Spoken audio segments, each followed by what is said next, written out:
spy is very bad, and your case is death, completely sentenced. Les origines de la dette remontent aux origines du colonialisme. Ceux qui nous ont prêté de l'argent, ce sont ceux-là qui nous ont colonisés. Ce sont les mêmes qui géraient nos États et nos économies. Ce sont les colonisateurs qui endettaient l'Afrique auprès des bailleurs de fonds, leurs frères et cousins. Donc nous étions étrangers à cette dette. Nous ne pouvons donc pas la payer. Quality, murder, terrorism and other subversive activities against either the state.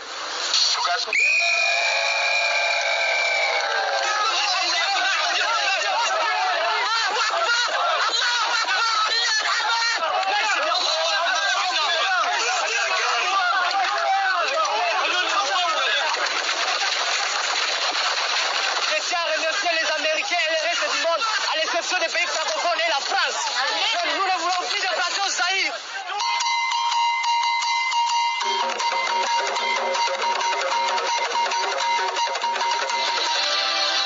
Ibirari by'ubutegetsi. Walk together, keep on walking. Cheikh Anta Diop, Kwame Nkrumah, Stephen Biko.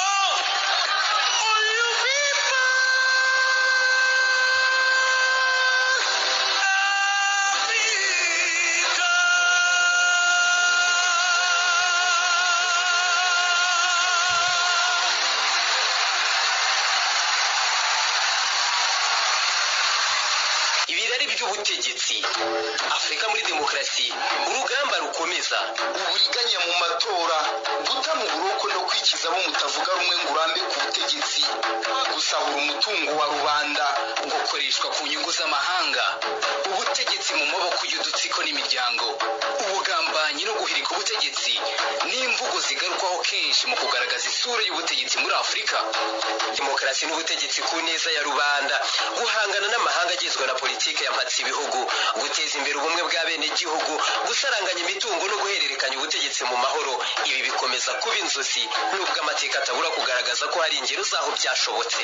Kurikira ikiganiro Ibirari by'ubutegetsi kuri Radio Isango Star.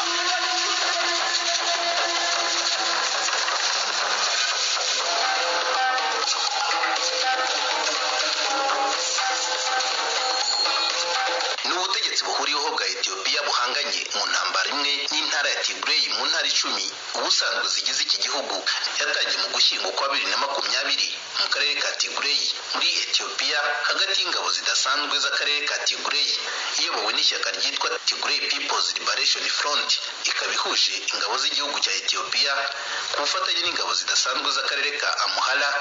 Iyo ntambara ikaba irimo kubera hafi y'igihugu cy'igituranyi cya Eritrea. Mu kiganiro Ibirari by'ubutegetsi cy'uyu munsi tugiye kugaruka ku biranga intambara mu ntara ya Tigray, turarebera hamwe n'ingaruka imaze kugira kuri iki gihugu cya Ethiopia. Honeste Zigama ninjye ubahaye ikaze muri iki kiganiro cya Isango Star Ibirari by'ubutegetsi.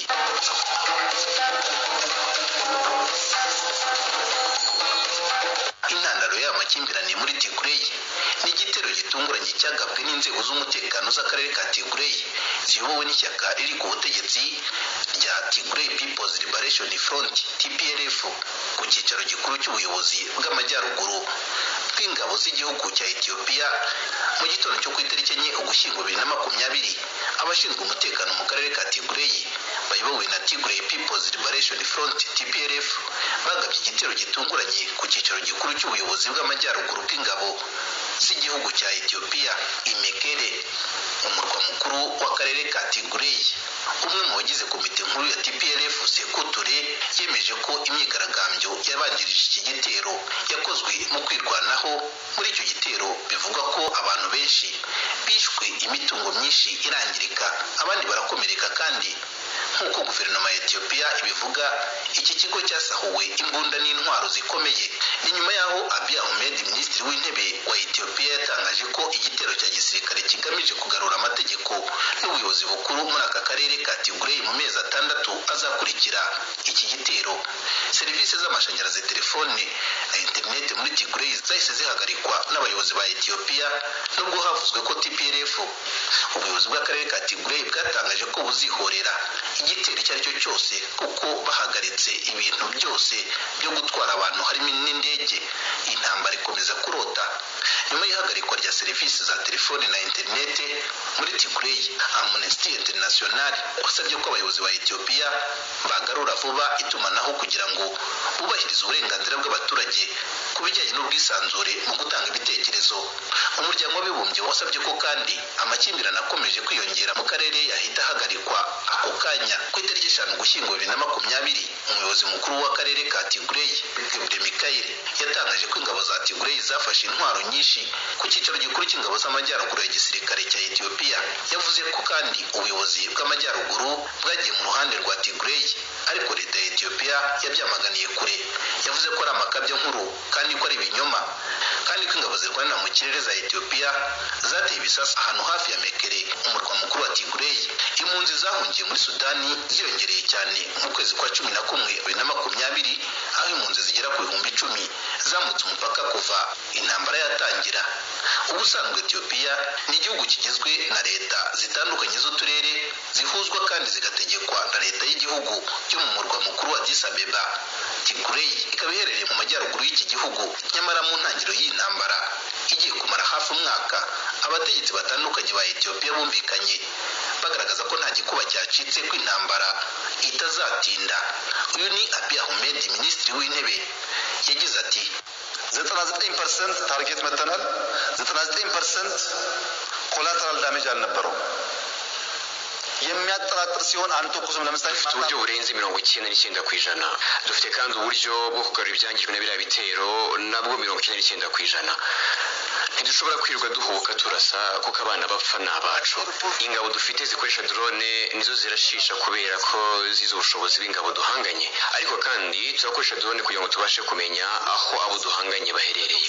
Ni mu gihe ariko ingabo zacu nta numwe zirica mu mujyi n'umwe, kandi nta musirikare n'umwe mu bindi bihugu wagiye ubwo butwari.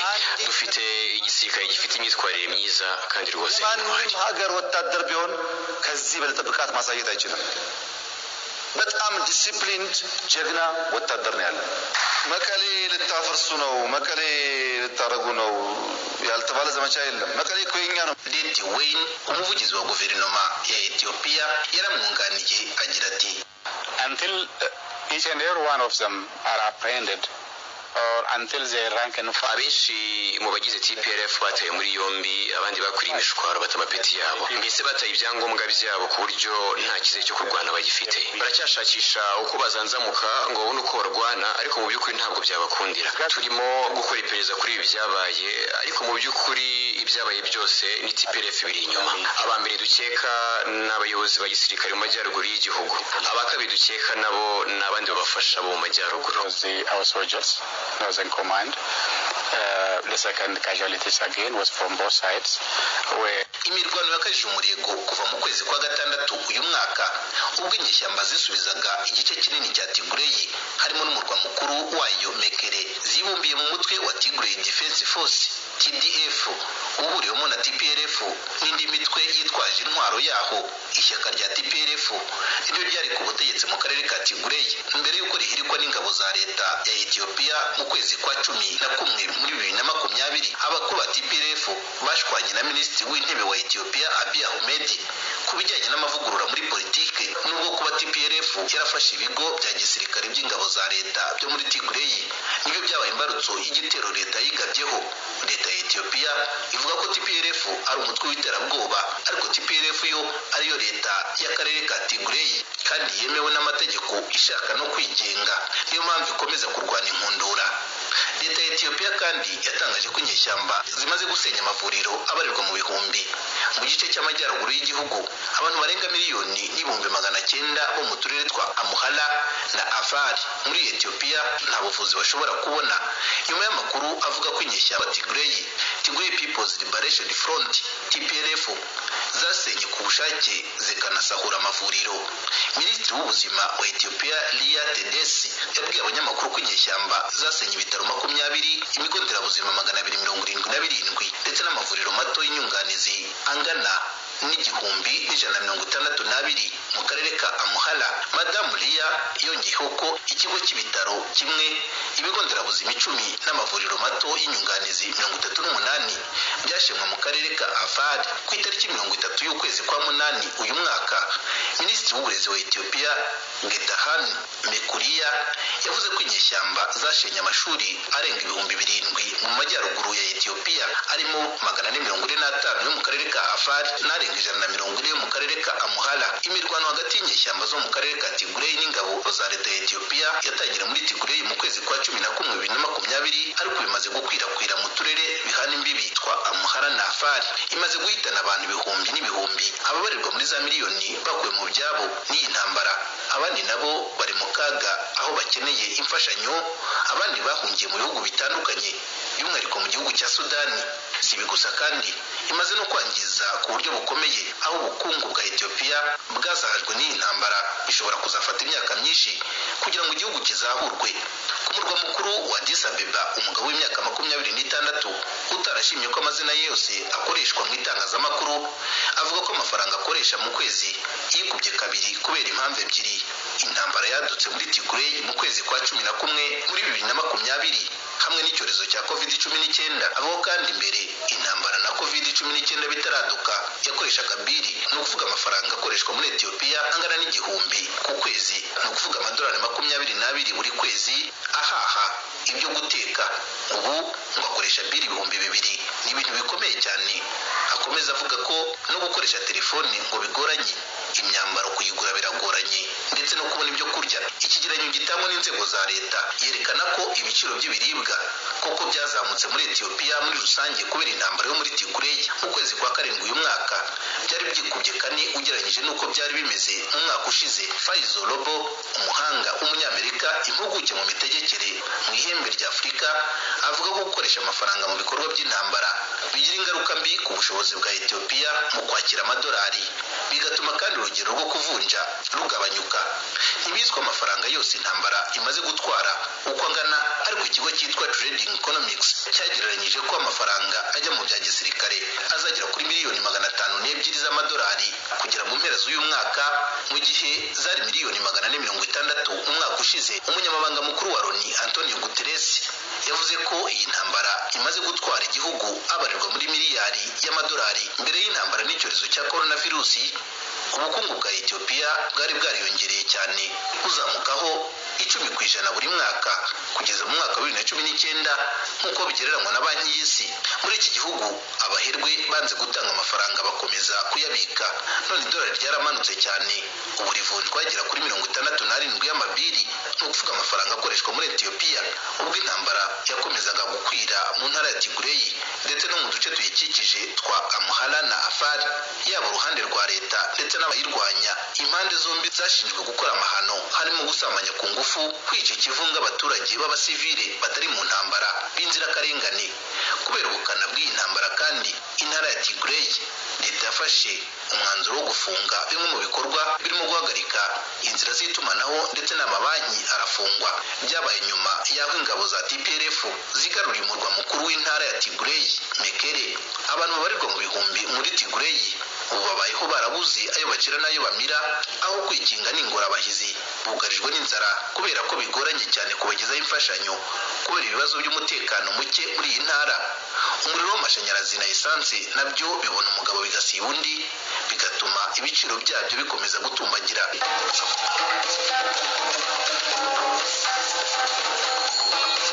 Filemon Barohani aba mu mujyi wa Mekele nawe yabwiye BBC ko ibiciro by'ibyo kurya no gukodesha inzu bihenze cyane. Yavuze ko nta mafaranga ahari kuko amabanki yose arafunze, muri leta naho ntibagitanga umushahara. Ku rwego mpuzamahanga iyi ntambara imaze kugira ingaruka mbi mu buryo bukomeye ku gihugu cya Ethiopia, kuko ibihugu byanze gushoramo imari kubera kutizera umutekano waho.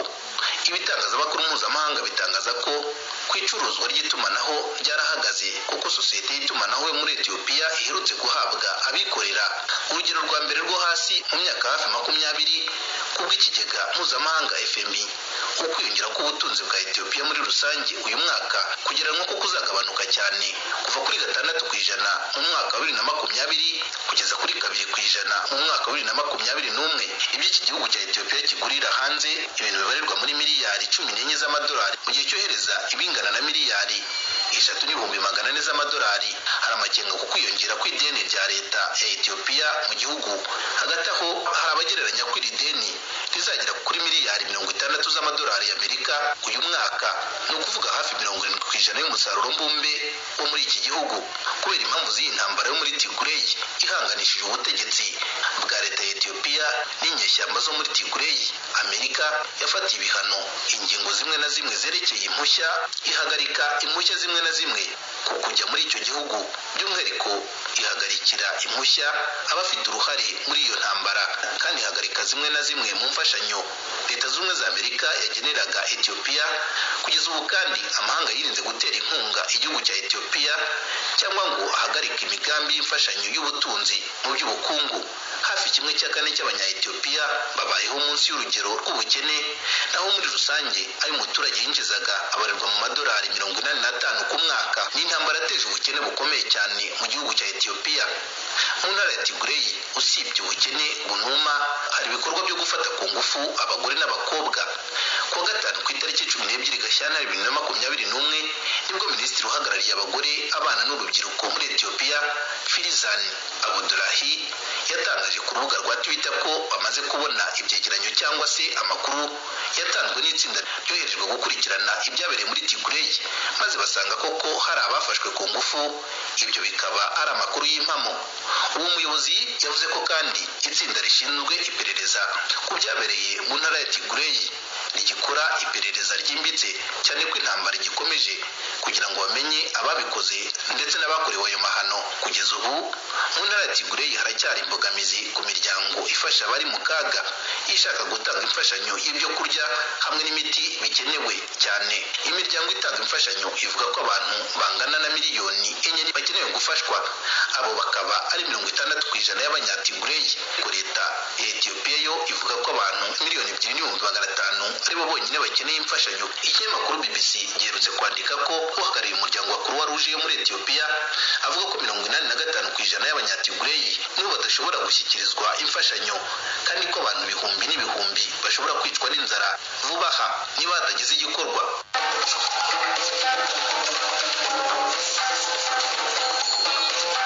Noneho reka tuvuge ku muyobozi w'ingabo za Tigray, General Sadikani Gebretenzi, uri inyuma y'urugamba rw'inyeshyamba n'intambara itoroshye ndetse ikomeye ihanganishije leta ya Ethiopia n'abarwanyi bo mu ntara ya Tigray iri mu majyaruguru y'iki gihugu. General Sadikani yarwanyije leta ya Ethiopia bwa mbere kuva mu mwaka w'1976 kugeza mu 1991. Ku nshuro ya kabiri mu buzima bwe uhoze ari generali mu ngabo za Ethiopia, ari ku isonga ry'inyeshyamba zirwanya leta ya Ethiopia mu karere k'imisozi miremire ka Tigray mu majyaruguru y'icyo gihugu, nk'uko byandikwa n'umusesenguzi Alexis Dowad. General Sadikani Gebretenzi, umukuru w'inyeshyamba zo muri Tigray, afatwa n'abasesenguzi b'umutekano ku rwego mpuzamahanga nk'umwe mu bazi cyane amayeri ya gisirikare bo mu rungano rwe ku mugabane wa Afurika. Uyu mugabo w'imyaka 68 mu 1976 yahagaritse kwiga ibinyabuzima muri kaminuza ya Addis Abeba, yinjira mu mutwe wa Tigray People's Liberation Front. Icyo gihe wari umutwe w'abarwanyi bamarirwa muri za magana bagaba ibitero shuma wakoreraga mu misozi urwanya ubutegetsi bwa Mengistu Haile Mariam wayoboraga Ethiopia. Ubuhanga bwe mu gusesengura no gupanga urugamba ndetse no gushobora gutuma abarwanyi bamwizera byatumye mu mpera y'imyaka y'1980 bamwe mu bayobozi bakuru bubashywe b'ibikorwa byo ku rugamba b'uwo mutwe. Mu 1991 TPLF yari imaze kuba umutwe ukaze ugizwe n'abarwanyi barenga 100 ndetse urimo n'amatsinda arwanisha imodoka z'intambara. Mu kwezi kwa gatanu k'uwo mwaka General Sadikani hamwe n'ingabo za Eritrea icyo gihe zari zifatanyije na TPLF yayoboye igitero cyarangiye hafashwe umurwa mukuru wa Addis Abeba wa Ethiopia ndetse n'ubutegetsi bwa Mengistu bushyiritswe. Ingabo za Mengistu Haile zatsinzwe mu myaka 30 ishize ubwo abarwanyi ba TPLF binjiraga muri uwo mujyi babaye bamushakiye ahantu hari umutekano wo gushyira ibiro bikuru bye mu nzu icumbikira abagenzi yari hafi ya hoteli Hilton. Aho niho hantu General Sadikani yongeye kuryama mu buriri buriho amashuka ku nshuro ya mbere nyuma y'imyaka 15 yari ishize aziyoboye. Izo nyeshyamba zahise zisubiza ibintu ku murongo mu murwa mukuru wa Ethiopia, zawinjiyemo ku itariki 28 y'ukwezi kwa gatatu mu 1991, ndetse amafaranga y'abakozi bari mu kiruhuko cy'izabukuru hamwe n'imishahara y'abakozi ba leta bishyurwa mu minsi 3 nyuma yaho. Mu myaka 7 yakurikiyeho General Sadikani yayoboye ibikorwa byo kongera kubaka igisirikare cya Ethiopia hamwe n'ipete rya generali, anagirwa umukuru w'ingabo. Mu myaka 10 General Sadikani yamaze ari umukuru w'ingabo za Ethiopia, abahoze ari abakuru b'abarwanyi ba TPLF bari biganje mu myanya ikomeye mu gisirikare cya Ethiopia, kuko ari wari warabashyizemo, bituma nengwa ko igisirikare kidasaranganyijwe mu moko yose, kuko abanyatigray bagize hafi 6% by'abaturage bagera kuri miliyoni 112 batuye iki gihugu cya Ethiopia. General Sadikani yanasubiye kwiga, yiga mu buryo bw'iyakure amasomo yo gucunga ibikorwa by'ubucuruzi yo ku rwego ruhambaye muri kaminuza ya Open University yo mu Bwongereza.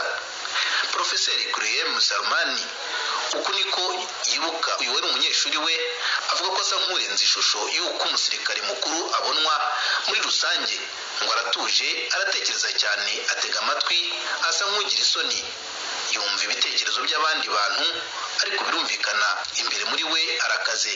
Mu 1996 Sadikani yohereje ingabo gutera ikigo cy'umutwe wa Al-Qaeda muri Somalia, ndetse yohereza ingabo mu ibanga hakurya y'umupaka muri Sudani gushyikiriza abarwanyaga uwari perezida Omar al-Bashir. Kuburira kwa General Sadikani ko perezida wa Eritrea Azias Afwerki yarateje inkeke kuri Ethiopia ntabwo kwitaweho na mugenzi we muri TPLF wari minisitiri w'intebe Meles Zenawi. Ariko mu ntambara ya Eritrea yatangiye mu 1998, General Sadikani niwe wateguraga ibijyanye n'urugamba. Yabaye intambara yarwanye mu buryo busanzwe butandukanye n'ibitero shuma, yaguyemo abantu bagera ku 80,000 ubwo ku mpande zombi zarwanaga. Mu kwezi kwa gatandatu mu mwaka wa 2000 igitero cy'ingabo za Ethiopia cyashenye ibirindiro by'ingabo za Eritrea, nuko ingabo za Ethiopia zikwira hakurya y'umupaka.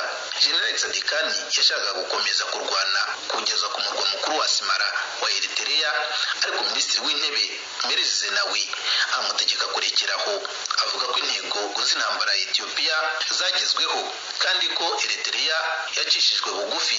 Nyuma y'intambara TPLF yacitsemo ibice kubera kutumvikana ku byari bigamijwe mu ntambara, ndetse no ku cyerekezo cya politiki y'ishyaka. Bwana Melezi yirukanye Generali Sadikani ku mwanya w'umukuru w'ingabo nk'umukuru mu buryo bwihuse kandi butunguranye mu mwuga wari wararanze ubuzima bwe, agahabwa akato n'abakuru ba TPLF ndetse agacungirwa hafi na ba maneko. General Sadikani yagowe no kuba mu buzima nk'umuturage usanzwe. Yanditse raporo ku kuntu ingabo z'ibihugu zishobora kurwanya sida. Yahawe akazi n'ikigo cy'Abongereza cy'iterambere mpuzamahanga ngo agire inama leta nshya ya Sudani y'Epfo ku bijyanye n'amavugurura mu rwego rw'umutekano. General Sadikani yatangije uruganda rwenga inzoga mu karere avukamo Kareya mu majyepfo ya Tigray, anatangira ubucuruzi bushingiye ku buhinzi bw'indabo, imboga n'imbuto. Yanenzwe n'abo bahoranye mu buyobozi bwa TPLF. Ubwo muri 2018 yishimiraga ko Abiy Ahmed yagizwe minisitiri w'intebe wa Ethiopia, akavuga ko yiteguye gukorana nawe. Mu mwaka wa 2019 yagiye mu itsinda ryageragezaga guhuza Bwana Abiy Ahmed n'abakuru ba TPLF, ariko yarivuyemo mu mwaka ushize, avuga ko Bwana Abiy Ahmed utamenya ibye kandi ko adashobotse. Mu murwa mukuru wa Addis Abeba hakomezaga kwiyongera kwangwa kw'abanyatigray. Yasubiye mu murwa mukuru Mekele wa Tigray.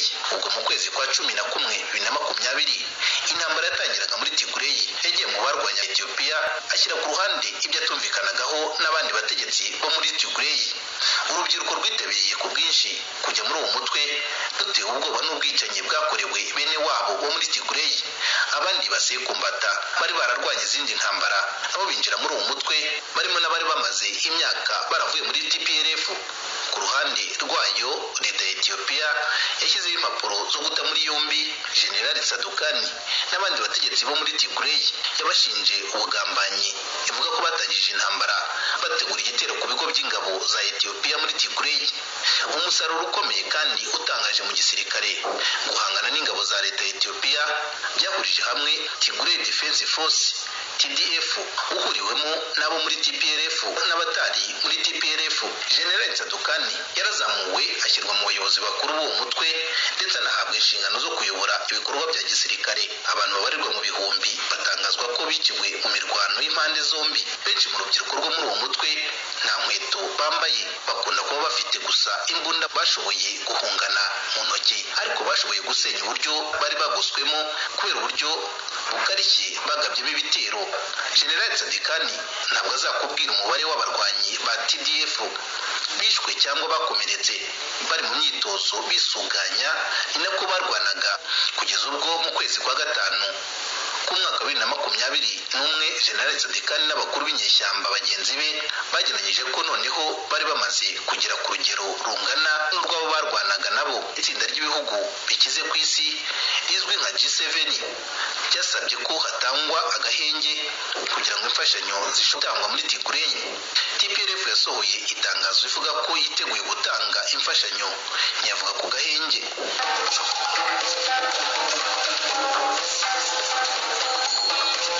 Intambara muri Tigray ihuje inyeshyamba zo muri Tigray TPLF zihanganiye kwigenga kw'intara zihanganye n'iya Ethiopia irakomeje. Tugeze ku musozo w'ikiganiro ibirari by'ubutegetsi cy'uyu munsi. Nshimiye mwese mukurikira, nitwa Theoneste Zigama, naho ubutaha mu bindi biganiro. Spy is